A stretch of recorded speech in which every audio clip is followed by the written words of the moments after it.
शेतकऱ्यांसाठी आणि आम्हासाठी खऱ्या अर्थाने एक आनंदाची बातमी आलेली आहे। केरळात दाखल झालेला मॉन्सून पुढच्या 48 तासात कोकणात दाखल होणार आहे अशी माहिती हवामान विभागाकडून मिळाली आहे। हर्षदा स्वकुळ आमची प्रतिनिधी आपल्या सोबत आहे। हर्षदा, काय तपशील? रेश्मा, जेव्हापासून मॉन्सून दाखल झालाय तेव्हापासून त्याची प्रगती पाहिली तर ती खरंच खूप चांगली आहे।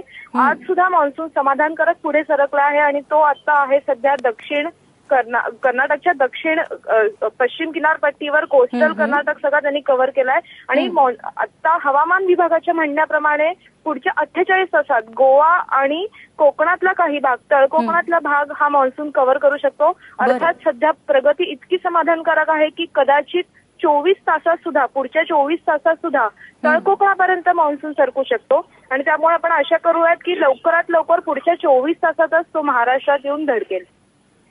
निश्चित हर्षदा, धन्यवाद तू दिलेल्या माहितीबद्दल। तेव्हा पुढच्या 24 ते 48 तासात कोकणात मॉन्सून दाखल होणार आहे आणि त्याच्या पुढच्या काही तासामध्ये सर्वत्र महाराष्ट्रभर हा मॉन्सून हजेरी लावेल अशी माहिती मिळते। तेव्हा खऱ्या अर्थाने ही आनंदाची बातमी म्हणायला हवी मॉन्सून संदर्भातली।